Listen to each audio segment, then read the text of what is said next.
Muy buenas tardes con todos los presentes.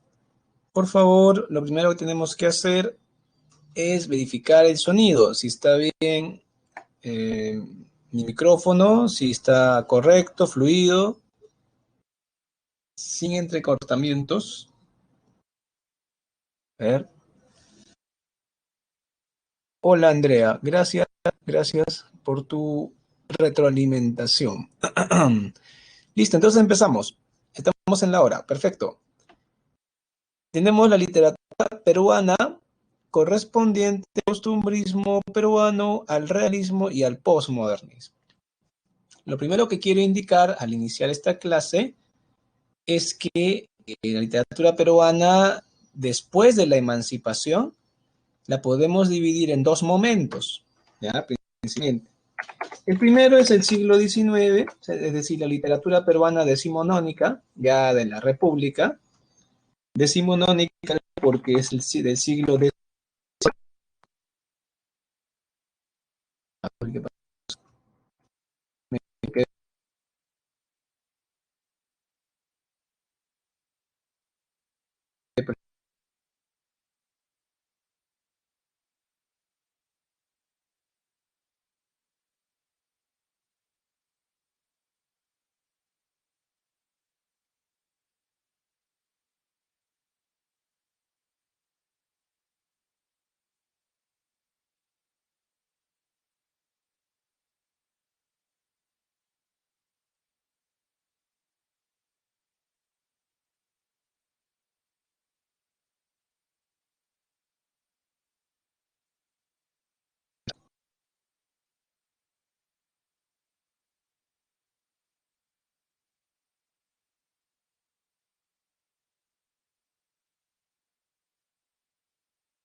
Ya está.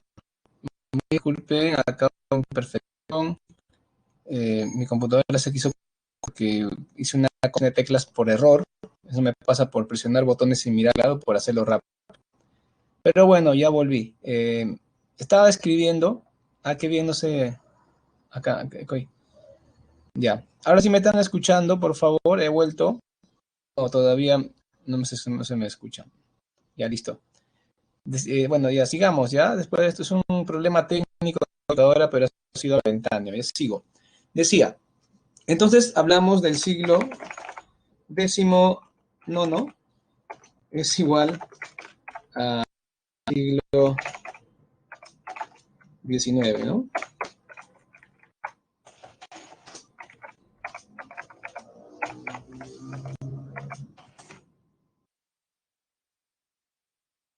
¿Qué tal, Fernando? Listo, entonces el siglo decimonónico es el siglo XIX. En el siglo decimonónico tenemos tres movimientos literarios que se desarrollan en época republicana ya. O sea, ya dejando atrás la emancipación, el neoclásico, dejando atrás todo esto, empezamos el periodo republicano con el costumbrismo, ¿no es cierto? Luego el romanticismo y luego el realismo. Entonces la literatura republicana tiene ese orden. como estás entendiendo hoy día, no vamos a hablar del romanticismo, entonces es considerado en el avance del curso, ¿no? Y bueno, ¿qué pasa en el siglo XX? En el siglo XX tenemos una asociación, ¿no? Primero tenemos el modernismo, en la primera década del siglo XX, luego el posmodernismo, en la segunda década, en la primera, segunda década, la primera década es el modernismo y en la segunda el posmodernismo. A partir de la tercera década hay el vanguardismo y el linismo que aparecen paralelamente. Y luego tenemos un importante momento con la generación literaria del 50, ¿no? Es más que un movimiento literario, es un grupo de autores, ¿verdad? Digamos, eso es lo más importante que tenemos ya, ¿ok?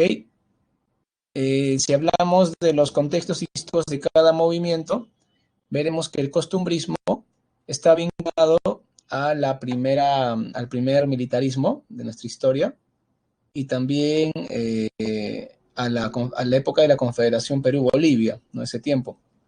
Ya después, a mediados del siglo XIX, ya cuando tenemos el periodo de apogeo con Castilla, que es esta llamada prosperidad falaz por Jorge Basadre, así le llama él, acá tenemos el romanticismo, ¿no? Correspondiente a esa etapa de la época dorada, del guano, en el salitre en parte. Luego, después de la guerra con Chile, la guerra del Pacífico, ya el romanticismo queda desfasado. En su lugar aparece como importante movimiento el realismo literario. El realismo literario corresponde pues con el segundo militarismo, la etapa de la reconstrucción nacional, la crisis posterior a la guerra. Luego el modernismo peruano corresponde al periodo de la República Aristocrática, la primera década de la República Aristocrática. Este modernismo se expande hasta la segunda década, pero justo se da la decadencia de la República Aristocrática, como signo de esto también aparece el posmodernismo, con Valdelomar y su actitud de centralista, porque él es de provincia, quiere tomar el enfoque a la provincia. Todo esto ya en una literatura peruana distinta, menos de élite. Y ya para el periodo de Leguía, para el oncenio de Leguía, tenemos el indigenismo y la vanguardia. La vanguardia, pues, como una respuesta a la modernización que sufría el país a nivel material con Leguía, y también el indigenismo a partir de la preocupación por las ciencias sociales. Claro que la preocupación de las ciencias sociales no es por Leguía, sino porque hacen dos autores, sobre todo José Carlos Mariátegui, con el Partido Comunista del Perú, bueno, en principio le llaman el partido es más que todo un término académico, ¿no es cierto? Pero luego ya se vuelve más político tras la muerte de Mariátegui.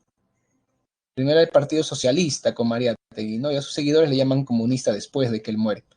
Y ya, bueno, eso corresponde al indigenismo, porque el indigenismo se preocupa mucho por la condición social del indígena. Y es en la década de los 50, a mediados del siglo XX, aparece un grupo de autores que, de alguna u otra manera, con su gran calidad literaria, representan una madurez de nuestra literatura peruana. Esta es la famosa generación del 50. A esta generación del 50 se le considera, pues, a Mario Vargas Llosa como un hermanito menor de la generación, algo así como un fruto tardío. Pero lo que pasa tardío se salió de cuadro, pues, porque se fue a un nivel latinoamericano a destacar a nivel mundial en el boom de la novela hispanoamericana, como veremos ya luego, curso, cuando hagamos el tema de la ciudad de los perros. Esto, claro, no estoy diciendo que Mario Vargas sea la generación de 50, no he dicho eso. He dicho que es algo así como un hermanito menor, que aparece ya en la década del 60. Pero el sentido de que ese hermanito menor tiene mucho respecto a su narrativa y sus influencias. ¿Listo? Estuvo muy vinculado con la generación de 50, aunque ellos eran un poco mayores. Ahora, me gustaría saber algo, aprovechando una pequeña pausa para no desmayar, por tanto hablar.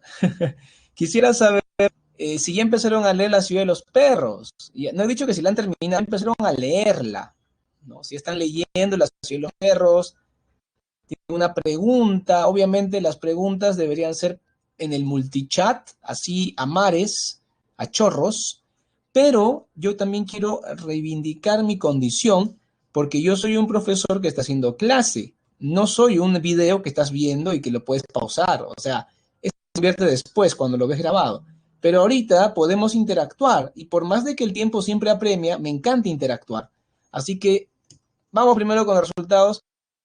Un poquito del 50% de los alumnos del salón está leyendo ya La ciudad de los perros. Los felicito por estar aplicados.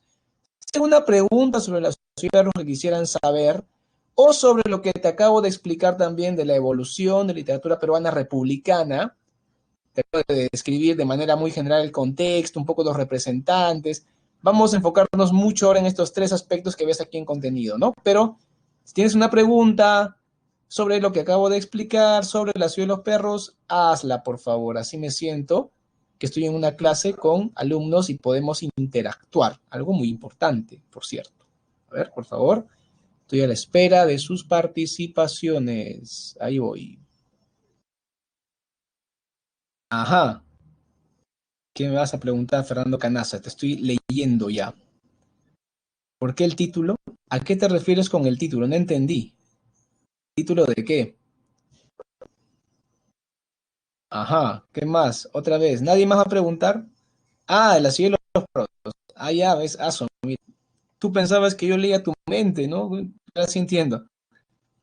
Bueno, es complicado de explicártelo así en breve. Solamente te comento que Barney Vargas Llosa iba a llamar esta novela ¿cómo era? Los impostores, o también la morada del héroe. O sea, iba a ser los impostores o la morada del héroe. Esos eran los títulos que mandó Mario. Y parece que el editor español no le gustaba y dijo, ¿no tienes algo mejor? Y Mario dijo, ¿es en serio? Yo quiero ponerle esa. No, Mario, parece juego de niños, Mario. O sea, no va impostores, la morada del héroe, no va, Mario, no va. Y bueno, le dijo, bueno, a Mario le dijo el editor como el Jaguar le dijo a los de primer año cuando formaron el círculo original, cuando uno dijo que se llame los halcones, y él dijo, eso parece de niños, se llamará el círculo. Entonces Mario Vargas Llosa dijo, esto parece juego de niños, se llamará la ciudad de los perros. Bueno, supongo que la ciudad, eso creo que lo han dicho, porque el tema es urbano, ¿no? La novela es muy urbana, transcurre en la urbe limeña, en sus diferentes contextos y tales. Y bueno, los perros, porque los perros son los alumnos de primer año, y esa condición los marca para siempre, porque a pesar de que están en quinto, no son protagonistas de la historia, quedan con esa idea de ser los perros, ¿no? Los humillados, los salvajes, los que viven al margen de la ley en la urbe, ¿no? Por ahí puede ir el tema. Pero tu pregunta no creo que atención, así que lo veo como una curiosidad nada más. Si puedes sin spoilers. Lo siento, no puedo evitarlo. Ya nadie me va a preguntar. Bueno, creo que soy demasiado claro o no están prestando atención a la clase. Uno de dos. Solo lo segundo, porque yo no me considero un buen profe. ¿Ah? Yo tengo un defecto muy feo, que es que cuando los alumnos no prestan atención o veo que están desengajados, yo también me desmotivo. Y viceversa. Cuando los alumnos muestran interés, yo me motivo más y hago mi clase mejor. Así soy, es lamentable porque yo debería ser como un robot que le prenden, hace su clase perfecto y lo apagan y se acabó la clase, ¿no? Pero no funciona así. Soy muy digamos, recíproco, digamos, ¿no? Ok. Bueno, también la reciprocidad no tiene que ser que hable todo el tiempo de preguntas. Si no hay preguntas, tampoco los obligo. Sigamos. Entonces, literatura peruana republicana. Ya hemos hablado de manera general esto. Ahora vamos con el costumbrismo. Esta vez corresponde al inicio de la República, es decir, al primer militarismo y a la época de la Liberación Perú-Bolivia. Es una época de caudillismos militares en hay equilibrio entre realidades y esperanzas, porque la gente pensaba que con la República iban a cambiar muchas cosas, pero al final casi todo seguía igual. Todavía había esclavismo, había un gran atraso de las provincias, Perú seguía siendo un territorio de extracción de materia prima principalmente, actividades como la agricultura estaban poco desarrolladas, así que era un poco desencantado este tema. El desencanto de la época republicana lo van a transmitir sobre todo los criollos a partir del costumbrismo que llega desde España. Esto lo trae Felipe Pardo de Aliaga. Entonces el costumbrismo tiene ciertas características que lo acercan al neoclásico y ciertas características que lo acercan al romanticismo. Es como un punto intermedio, porque el romanticismo todavía no hay. Y neoclásico llega desde la época colonial, desde la emancipación incluso, ¿no? Es un punto medio el costumbrismo. Por ejemplo, tiene de neoclásico la crítica a la realidad, el intento pedagógico, ¿no es cierto? Eso es muy neoclásico. La descripción de tipos y costumbres de la ciudad Eso tiene mucho de romántico porque es una cuestión de nacionalismo, identidad, crítica a tu sociedad. Claro, el romanticismo costumbrista, por si acaso. Tendencia tiene también que ver con el neoclásico, porque es la búsqueda de criticar para corregir los errores sociales. La actitud moralizante plenamente neoclásica. Y bueno, la noción de el habla popular, porque tanto Felipe Pardo y Aliaga para criticarlo como Segura para exponerlo, ambos refieren el habla popular, y eso es importante, es una noción romántica. Popular, pues, es también una vertiente de lo romántico, ¿se acuerdan, no? Así que un costumbrismo es un intermedio entre el neoclásico y el romanticismo, ¿no? Que ya viene después a mediados del siglo XIX a hacer el romanticismo. Los medios de difusión son principalmente los artículos de costumbres publicados en periódicos como El Espejo de mi Tierra de Pardo y Aliaga, el teatro con la comedia de costumbres y la poesía lírica satírica, ¿no? La lírica satírica es lo principal. Así que ya sabes, las formas en que se expresa el costumbrismo, artículo de costumbres, la comedia festiva y la poesía lírica satírica, ¿ok? Autores importantes, Segura, Catita, que es una obra, bueno, Segura es considerado criollista porque critica a lo criollo, pero desde un punto de vista benévolo, una crítica sana para mejorar, ¿está bien? En cambio, Aliaga es llamado anticriollo porque era crítica mordaz, cruel, sin piedad.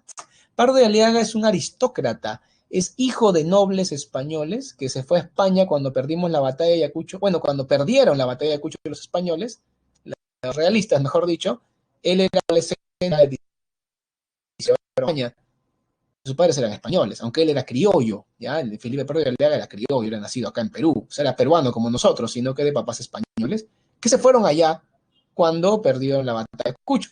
Pero él volvió a Perú, volvió años después, y con el roce intelectual que tuvo ya en España, como era aristócrata, se juntó con los escritores jóvenes y volvió con el costumbrismo, volvió a tomar su hacienda, su casona que tenía, y empezó a ser un escritor que criticaba todo lo peruano con mucha crueldad, con mucho humor corrosivo. Y por cierto, estuvo en contra de la Confederación Perú-Bolivia. A ver, ¿qué pasó? ¿Qué están hablando? ¿Qué dice acá? A ver, Fernando Canaza dice, entonces el dialecto peruano, como hoy lo conocemos, ya se había regado. No, Fernando, no como lo conozco hoy día. Recuerda que el castellano peruano tiene varios dialectos, ¿no? Tenemos un castellano costeño de central, costeño del norte, de la Sierra Norte, Sierra Centro, Sierra Sur, amazónico. Tenemos como 8 tipos de castellano. El castellano que hablaba en ese tiempo acá en Lima, los limeños, el que representan Pardo de Aliaga y Segura, es un castellano bastante diferente al de hoy en el término claro del argot. Es un argot diferente, con un léxico distinto. Para entender este léxico tendrías que leer obras de Aliaga, Segura y sobre todo Ricardo Palma. Ellos utilizan esas palabras que hoy en día la gran mayoría ya no se usan. Digamos que la jeringa fluye y ya no se entiende la jeringa de esa, ¿no? Es jeringa antigua. A ver, ¿qué dice Javier Esquivel? Su hijo y su nieto. Claro, claro, está bien, Javier, tu dato. Pardo de Aliaga, su hijo y su nieto fueron presidentes del Perú. Su hijo fue asesinado poco antes de la guerra con Chile y su nieto fue presidente del siglo XX. Exacto, sí. Sí, claro, Fernando. Ñacatita es una obra muy criolla en el sentido de que representa la época, personajes típicos, sobre todo la vieja chismosa alcahueta. ¿Está bien? Eso es lo que tenemos que resaltar de Ñacatita. Muy bien. Qué bien que me estén preguntando. Qué interesante. Me gusta. A ver, seguimos. Tenemos entonces el realismo ahora. El realismo literario, como ya sabes, aparece luego de la guerra del Pacífico, de las batallas con Chile. Yo no voy a hacerte un resumen de la guerra con Chile, yo estaría encantado, porque ese tema me gusta bastante, inclusive he estudiado la batalla de Lima, libros, novelas históricas y algunos datos que logro conseguir en internet y en libros que tengo, porque yo vivo en San Juan de Miraflores, que es uno de los distritos donde se dio la batalla. Pero igual, mis conocimientos sobre la batalla no son tan buenos como los de un historiador, y mis conocimientos de historia del Perú son regulares, aceptables para alguno de literatura. No me corresponde decirlo acá, hablar de puramente de la literatura, ¿ya? Así que lo de la guerra de Chile se lo dejo a su profesor de historia del Perú, ¿ok? Que por cierto, ¿quién es? ¿Quién le enseña a ustedes historia? No me han contado ese datito, a ver. Tal vez algún conozco algunos de historia, lo respeto muchísimo. Cuando yo hablo con historiadores me siento muy feliz, por cierto. Siempre aprendo algo.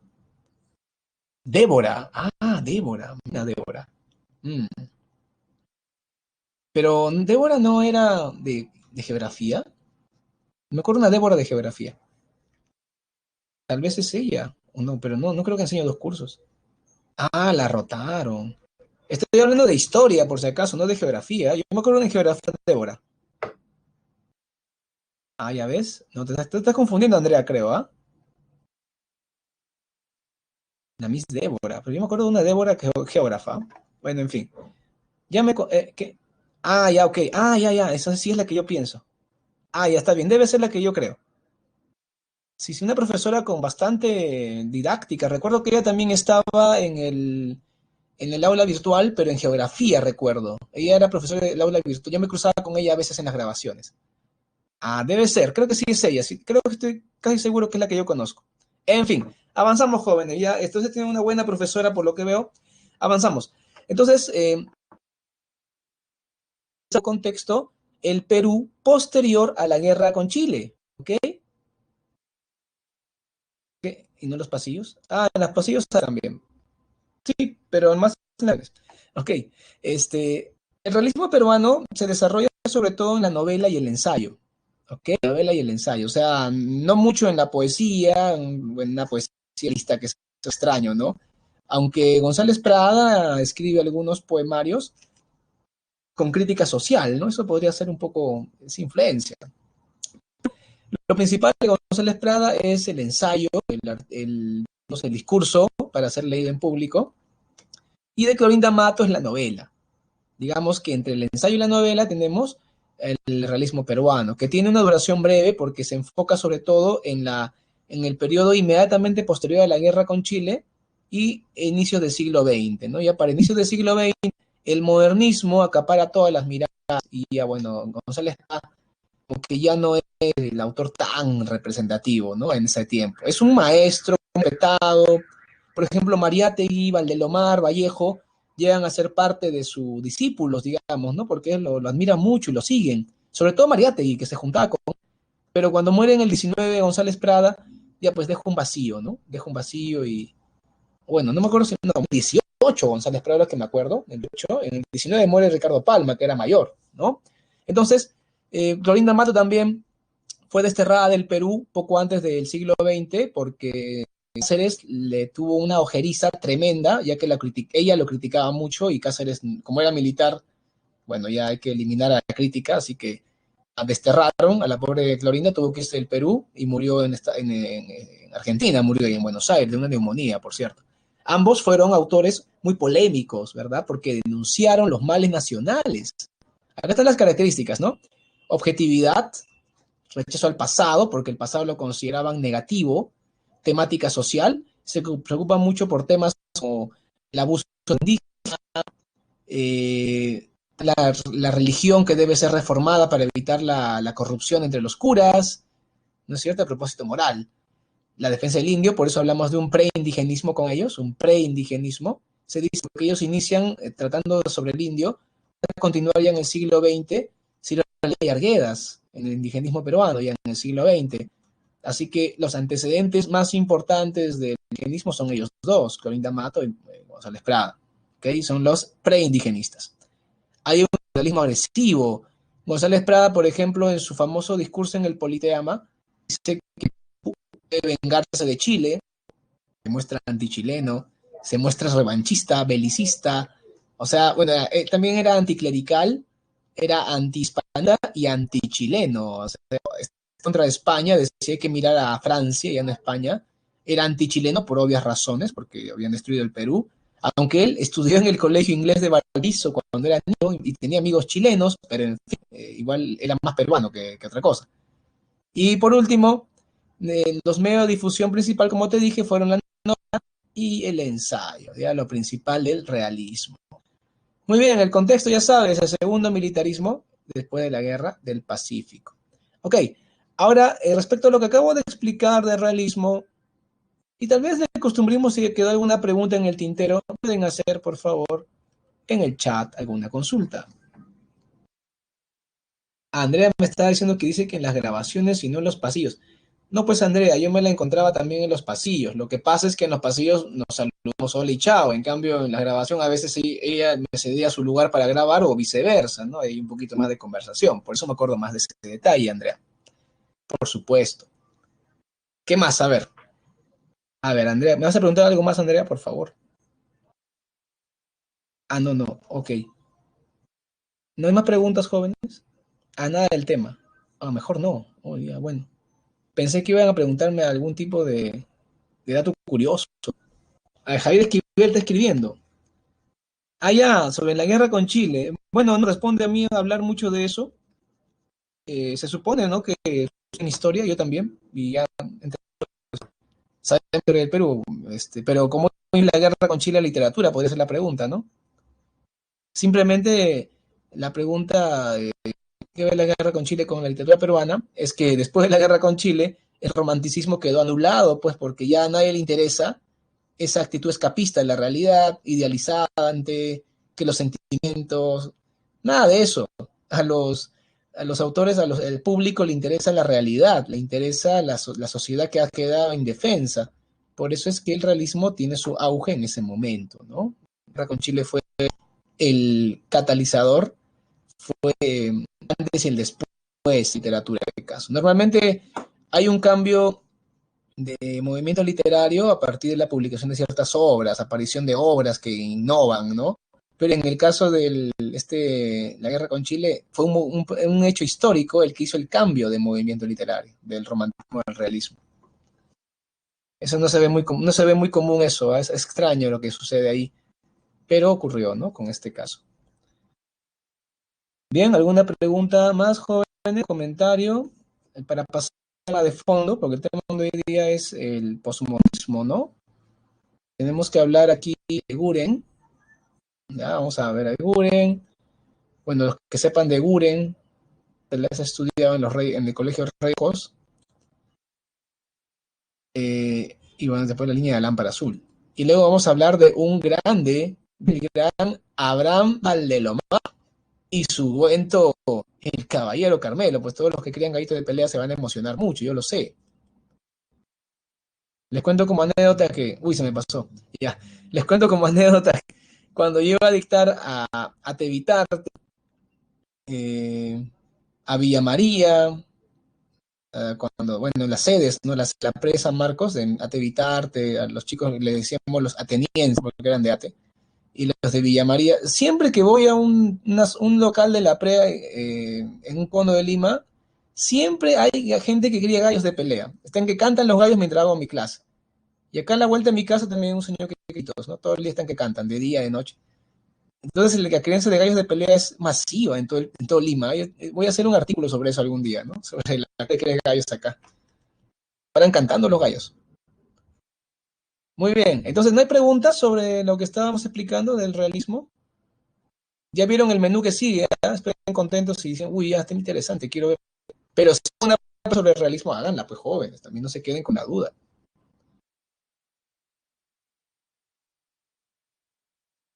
Bueno, inclusive a veces escucho pollitos, ¿no? Cuando paso cerca de esas casas que crían gallos, siempre están los pollitos, pío, pío, los gallos cantando, reproduciendo. No, no hay preguntas, bueno, ya, debe ser muy bien o están distraídos. O sea, espero que sea lo primero, ¿ah? Aunque no me lo creo. Ah, ya. Sí, dime, Andrea, vamos.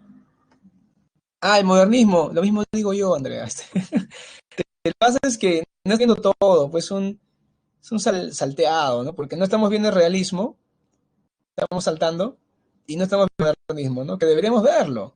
Es que no se puede ver todo porque se supone que tenemos que tener tiempo para ver el mundo Sancho y ajeno y la ciudad de los perros. ¿Te das cuenta? Entonces, a ver, hablando de eso, se está olvidando. Eh, bien, los que ya terminaron el mundo Sancho y ajeno, sí, terminaste el mundo Sancho y ajeno, ya terminaste, no es que estoy en la mitad, que me falta una página, no, ya lo terminaste, ya lo digeriste, ya está en tu disco duro, bien hecho, ¿ya? ¿Lo terminaron o no? A ver, ajá, ¿qué pasó? ¿O días todavía? A ver, ¿han terminado el mundo Sancho y ajeno? Es lo básico, ¿ah?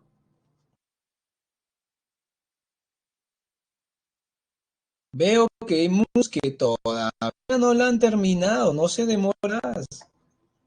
Ya estamos ya casi, ya falta pocas semanas para empezar, así que no demoren más, por favor. Está bien que algunos ya están leyendo Los perros, pero hay muchos que no han terminado aún la primera novela que tenemos que terminar, que es Segundo Sancho y Ajeno. Cuidado con eso.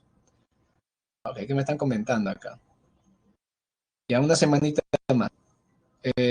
Creo que sí, no me acuerdo la verdad. Creo que sí. Semana 10 empezamos con la, me parece, ¿ah? Pero igual, estamos cerca, ya no demoren más. Listo, vamos al posmodernismo. El posmodernismo aparece en la segunda década del siglo XX. Es una transición entre el modernismo y la vanguardia, ¿no? Porque el modernismo todavía tenía características de poesía clásica, por ejemplo, la exclusividad léxica, ¿no? Un léxico cerrado, también exclusividad temática, solamente ciertos temas, el respeto todavía por la rima, la métrica, por la versificación, ¿no? O sea, era una poesía tradicional en esos sentidos. En cambio, la vanguardia significa una ruptura de la tradición, una apertura lexical, una experimentación formal. Entonces, que haya estos grandes cambios que da la vanguardia, tiene que haber un momento intermedio, un momento de transición, y ese momento es el posmodernismo, ¿verdad? Que abarca toda la segunda década del siglo XX. ¿Qué pasó acá? ¿Me recuerda a Cien años de soledad? ¿Por dónde? ¿Recuerda Fernando a Cien años de soledad? Que sí, creo, jóvenes, ¿verdad? Cien años de soledad es una novela bastante diferente en varios sentidos. Si me dicen en qué sentidos le encuentran la semejanza, bueno, me voy a sorprender, ¿ah? De lo que me digan. Aprendan bien, a ver, me las ponen nomás en el chat y ya yo opino. Listo, el posmodernismo entonces es una transición. Un autor importante es Eguren, porque Eguren, siendo de la misma edad que los modernistas más destacados, como Chocano, por ejemplo, por si era su amigo, es modernista, no le da la gana de ser modernista, él prefiere ser simbolista. El simbolismo viene de Francia, ¿no es cierto? Francia, un movimiento llamado simbolismo, al que Rubén Darío atención para crear el modernismo. Pero Eguren, en lugar de tomar lo que hizo Rubén Darío como referente y cultivar el modernismo, él, no, lo que él hizo fue hacer una obra poética como que se saltó con garrocha al modernismo. Hizo lo que hacía Baudelaire, Rimbaud, los simbolistas. Así que es una sinestesia, ¿no? ¿Qué es una sinestesia? Sinestesia es mezclar las sensaciones visuales y auditivas. Es decir, escribir un poema que tenga un sonido muy agradable musical, pero que al mismo tiempo describa cosas interesantes o que maneje los colores de una manera emotiva. De modo que tú, mientras vas leyendo el poema, imaginas algo interesante y al mismo tiempo escuchas la melodía de las palabras. Por eso la musicalidad y el colorido. Por otro lado, él es muy sugerente, es decir, realza mucho el nivel connotativo del lenguaje. Cuando tú lees un poema de Buren, es obligatorio interpretarlo. Nunca te dice las cosas de frente. Algo bastante distinto a la de su amigo Chocano. Chocano estaba influenciado por el modernismo. Chocano te decía, los caballos eran fuertes, los caballos eran ágiles. O te escribe, soy el cantor de América autóctona y salvaje. Y en sus versos, que aparte que no hay un ideal, en sus versos de Chocano como que no hay muchos secretos, ¿no? Todo lo dice de frente, es muy denotativo. En cambio, Eguren no, Eguren es extremadamente connotativo, así que hay sugerencia en sus versos. Está bien, sugiere una realidad. ¿Listo? Vamos a ver.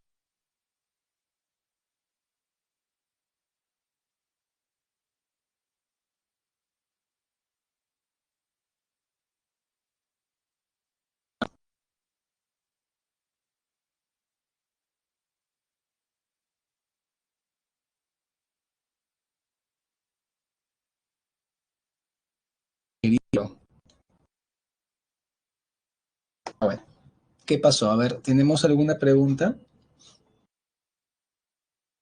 Ah, ya, ok. Bueno, Fernando, es una observación muy general. Novelas descriptivas, las de Vargas son más descriptivas todavía. En realidad yo creo que han leído pocas novelas, por eso les parece, en dos novelas les parecen, pero si hubieran más novelas, se cuenta las diferencias que hay. En fin, pero igual, con tal de que lean, yo seguimos.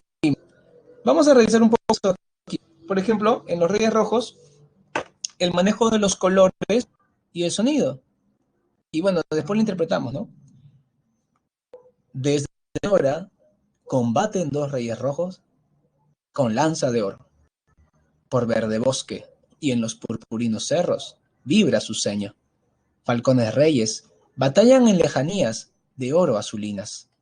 Por la luz cadmio, airadas pequeñas, sus formas negras. Viene la noche y firmes combaten foscos los Reyes Rojos. Ese final fuerte que tiene, pesado el final. Como pueden ver, hay mucha sonoridad, hay musicalidad en la anunciación. Por otro lado, los colores. La aurora, que es una luz blanquecina, el color rojo de los reyes y el oro, el dorado. El rojo y el dorado se van a complementar perfectamente. El verde y el púrpura, colores más fríos, ¿no es cierto? Balcones redes batallan en lejanías. Este es movimiento. Los primeros los ves de cerca, luego de lejos. El dorado y el azul, también complementarios. La luz cadmio. El cadmio es un color blanquecino, igual que el oro. Airadas se ven pequeñas sus formas negras, o sea que desde lejos los ves peleando de una perspectiva de movimiento, porque acá se están moviendo por los verdes cerros, el verde bosque y los purpurinos cerros. De lejos ya los ves, y al final viene la noche, firmes combate en fosco, se combina el color negro de la noche con el color rojo de ellos que siguen peleando. Como ves, el sonido y el color se combinan. Ahora, ¿qué significa este poema? Este poema no es para niños, ¿ah? Alguna gente piensa que es un poeta para niños. Nada, Eguren no es un poeta para niños. Eguren es un poeta para adultos. En este poema encontramos una referencia en la vida cíclica del ser humano. Piensen en ustedes mismos. ¿Cómo es su día? ¿Qué me está diciendo acá? Eh, Tú, por ejemplo, te levantas temprano, ¿no? Primero te peleas con el frío, luego te peleas con la ropa que está un poco fría, sacarte la frazada es un gran logro, bueno, la ducha, ojalá que tengas terma en tu casa, si no, bueno, en fin, con tu tetera aunque sea te calientes el agua, y luego te peleas con el desayuno, te peleas con el cepillo de dientes, te peleas con los cursos, te peleas con todo, o sea, en realidad tu día es lucha constante, el día a día de un ser humano es un conflicto constante que hay que pelear prácticamente con todo, ¿no? Cuando salían a estar iban a tener que pelearse con la combi, la cola, querían cobrar China, China, corazón. Entonces, es una representación del día a día del ser humano, la constante que es la vida. Eso representa los rojos.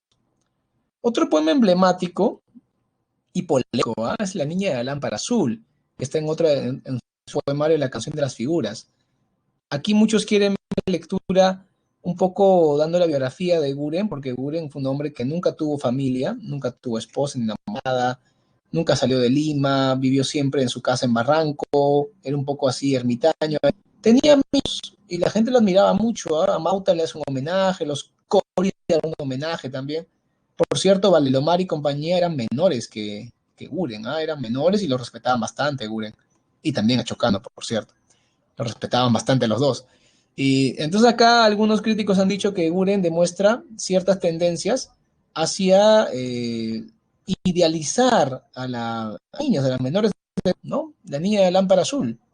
Acá, bueno, con la imaginación poética, ¿no? En el pasadizo nebuloso, cual mágico niño de Estambul, su perfil presenta destelloso la niña de la lámpara azul. Ágil y risueña se insinúa, y su llama seductora brilla. Tiene su cabello la garúa del haya de la maravilla. Con voz infantil y melodiosa, con fresco aroma de abedul. Habla de una vida milagrosa, la niña de la lámpara azul. Con cálidos ojos de dulzura y besos de amor matutino, me ofrece la bella criatura un mágico y celeste camino. De encantación en un derroche y en deleda vaporoso tul. Y me guía a través de la noche, la niña de la lámpara azul.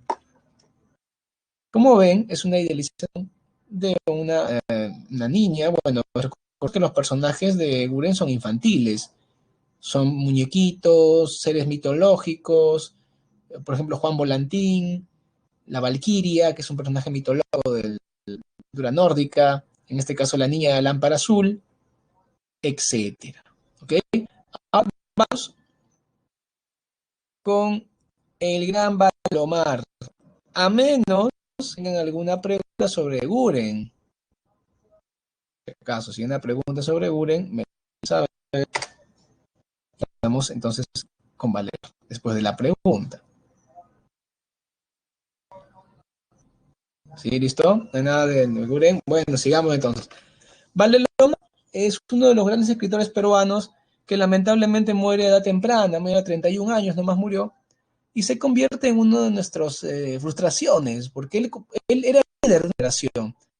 Él era el líder de Colónida, el grupo Colónida, que eran casi todos de provincia. Había arequipeño, había moqueguano, tacneño, huancaíno, y él era de Ica, ¿verdad? Él nació en Ica, en la ciudad de Ica, aunque luego se mudó de pequeño a Pisco, a un pueblito llamado San Andrés de los Pescadores, y ahí pasó su niñez. En su familia eran muchos hermanos, su papá trabajaba en la aduana de Pisco, luego pasó a trabajar en la aduana de Callao. Ahí él vino a estudiar a Lima, a los 13 años llegó a Lima, después de una infancia en una aldea junto al mar. Entró al Colegio Guadalupe, luego a la Universidad de San Marcos, y fue periodista desde muy jovencito. Como periodista se ganó la vida, aunque luego entró en la política apoyando a Guillermo Billinghurst en la elección. Cuando fue presidente Billinghurst, Valdelomar obtuvo un nombramiento para ir como agregado cultural al consulado peruano en Ica y tuvo la experiencia europea. Valdelomar viajó por Europa y volvió a Perú cuando cae Billinghurst, convertido en un dandy, un hombre refinado que marcó el último hito de la... Con muchas actitudes y hasta la ropa de Oscar Wilde, que era un personaje famosísimo en Europa en ese tiempo, y también con él el decadentismo, ¿no? Esta idea de la literatura como algo nostálgico, la melancolía, el atardecer.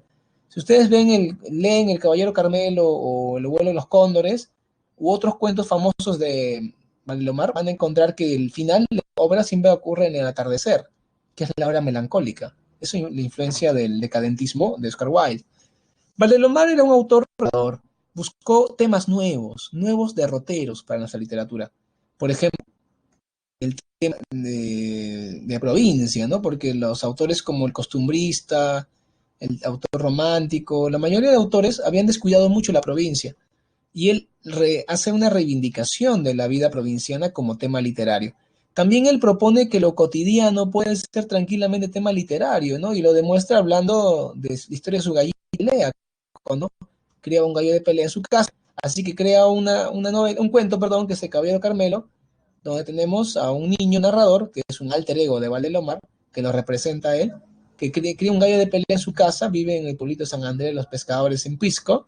Obviamente todo representa a él, ¿no? Es un alter ego del autor, este narrador niño.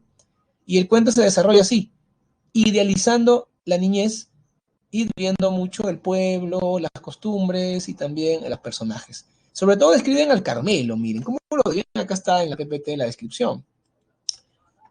Esbelto, magro, musculoso, austero. Su afilada cabeza roja era la de un hidalgo altivo, caballeroso, justiciero y prudente. Agallas bermejas, delgada cresta de encendido color. Las piernas fuertes que estacas musulmanas y agudas defendían, cubiertas de escamas, parecían las de un armado caballero medieval. Como vemos, esta este cuento hizo al Carmelo, que es un gallito. Este gallo había sido legendario en su época, pero ya estaba viejo y estaba jubilado. Yo digo que estaba pues en su jubilación cobrando su pensión 65 y en esto le iban a pelear otra vez. El papá, que es el dueño del gallo, hace una apuesta porque le insultaron diciendo que su gallo era Chusco, no, el Carmelo Chusco, que era más famoso que el alcalde del pueblo de la... Entonces, el que es el dueño de la Gisela, es el nuevo gallo de pelea de moda. Entonces el Carmelo, como está viejito, tienen que entrenarlo, tienen que sacarle pues el óxido de las articulaciones. Esta escena me recuerda mucho a Rocky Balboa, cuando Rocky ya está viejito y tiene que pelear con el campeón mundial. Y entonces Rocky ya está cochito, ya está con baño de cobalto, bueno, en fin. Y al Carmelo le quitan el óxido, lo entrenan y vuelve a pelear después de un tiempo, ya que está bastante anciano. Y la pelea genera una gran expectación en todo Ica, porque el pueblo de San Andrés de los Pescadores celebra al San Andrés, que es el patrón del pueblo, el 28 de julio, justo coincide con fiestas patrias.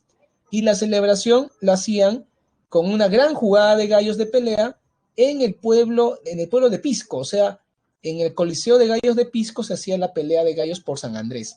Y la pelea central ese año iba a ser el Carmelo versus el Ajiseco. Y la gente gritaba, 100 soles de apuesta, porque era una gran hasta los ricos hombres del valle venían a ver la pelea de gallos.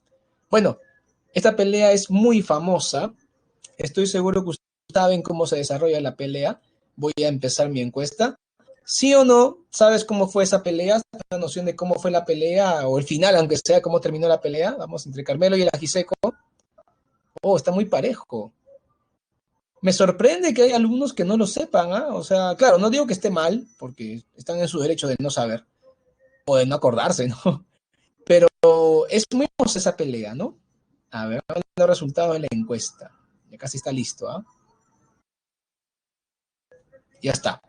Entonces, bueno, la gran mayoría sabe cómo fue la pelea y hay un pequeño porcentaje de alumnos que no sabe o no se acuerda. Lo voy a referir igual. La pelea es muy pareja, el Carmelo y el Ajiseco pelean de igual a igual, pero el Ajiseco era un gallo chusco, de pelea chusco, que tenía picotazo y aletazo, en cambio el Carmelo era fino porque iba con sus espuelas, bueno, con sus estacas de acero al frente, con sus espuelas que le habían puesto en las patitas, como todo gallo de pelea navajero.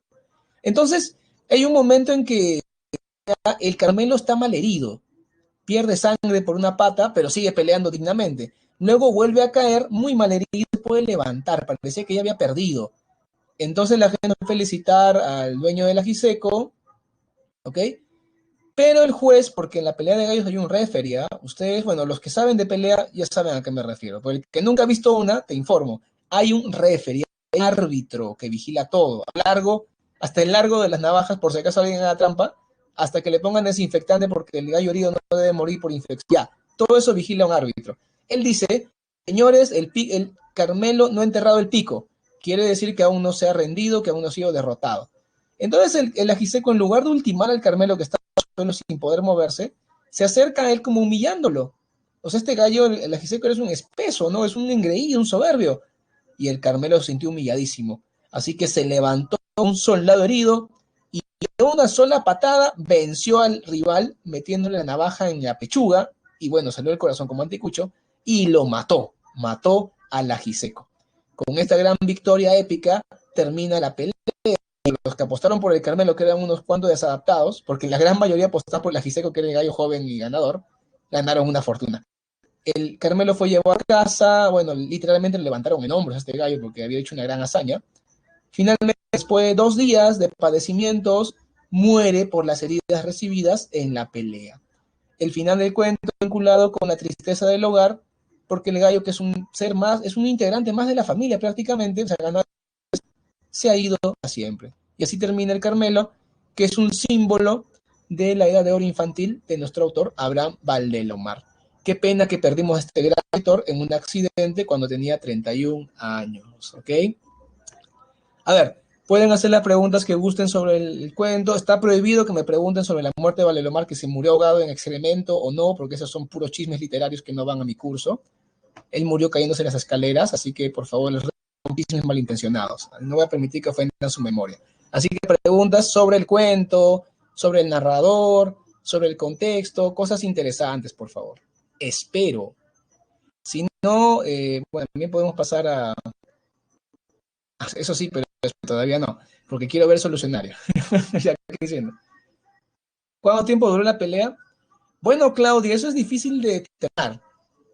Una pelea de gallos es muy variable cuánto puede durar. Puede durar hasta varios minutos o puede durar 10 segundos. En el caso de esta pelea de gallos, me parece que duró 5 minutos aproximadamente. Una pelea un poco extensa fue. 5 minutos. Como que pollón. No entendí.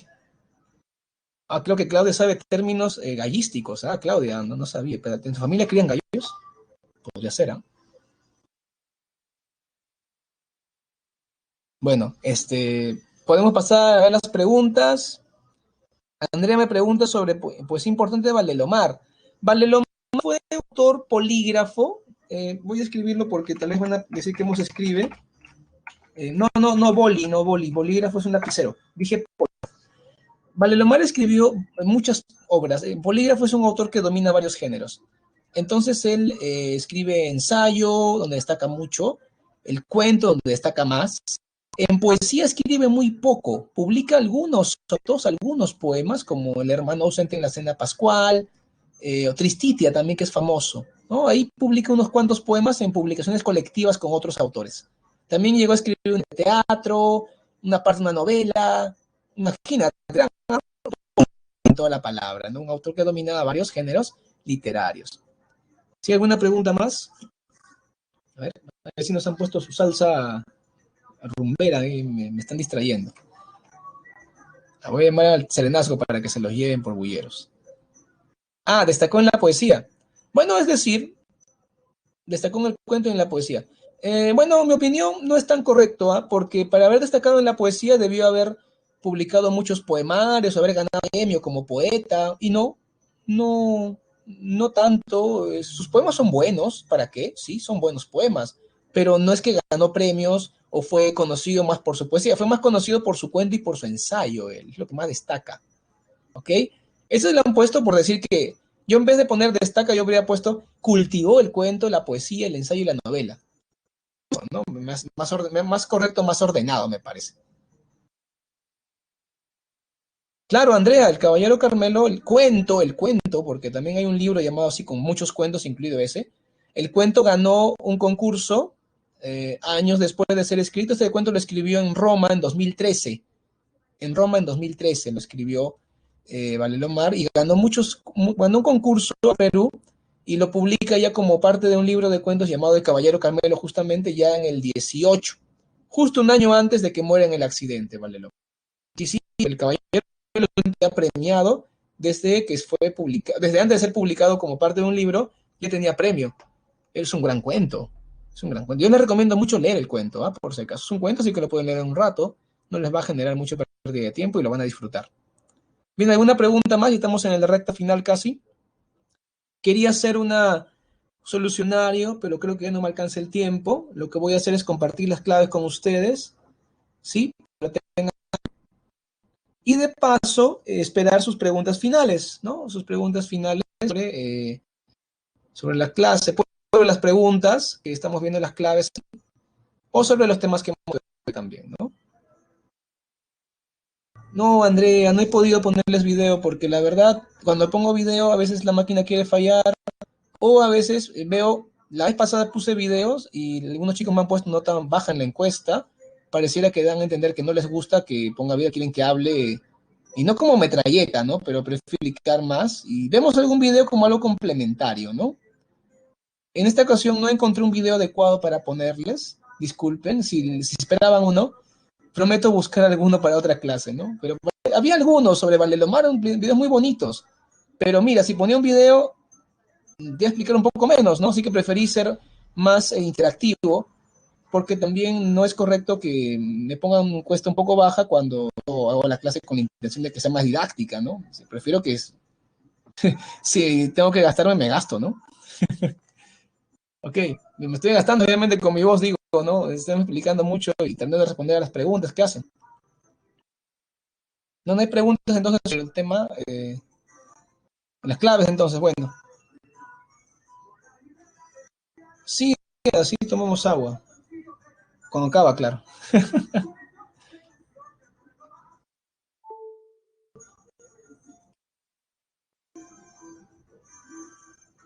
Si alguna pregunta, ya bueno, si no hay, bueno, si se le ocurre una pregunta después, pueden hacerla al profesor de multichat, ¿no? Porque ya yo me tengo que retirar en un par de minutitos más, me retiro. Hay que hacer la encuesta, la bendita encuesta. A ver, vamos con la encuesta. Encuesta docente. Muy bien, jóvenes, por favor, marquen la encuesta. Estoy cumpliendo con hacer la encuesta porque es obligación de los profesores hacerlo, ¿ok? No hay preguntas entonces. Doy por concluida la clase, por lo tanto, porque estamos ya un minuto y tengo entendido que siempre debo dejar la clase un poquito antes para que el profesor siguiente no tenga problema en ingresar. Así que me despido. Bueno, si me piden video, bueno, Andrea se quedó triste porque no hubo video. Si comparten eso, me lo hacen saber y la otra clase tal vez podemos ver un videito, aunque es un momento, un par de minutitos, con algún aspecto de la clase. Porque el video es muy bueno, ¿sabes? Sino que uno también piensa, no, pero el alumno a veces va a pensar que no quiere hacer clase, ¿no? Así no es la voz. Ah, para el mundo ajeno complicado, ¿eh? Bien difícil, Fernando, pero por ahí podemos encontrar algo interesante. Por ahí podemos, aunque sea vinculado, ¿no? No directamente de la obra, pero vinculado sí. Entonces, jóvenes, que yo sepa, no hay película, ¿eh? No hay película, Fernando, y tampoco te recomendaría verlo, ¿eh? No es bueno. Te malogra, te malogra. No veas la película La ciudad de los perros, ¿ah? No la veas. Mírala después de leer la novela. Ahí recién mírala. Hasta luego.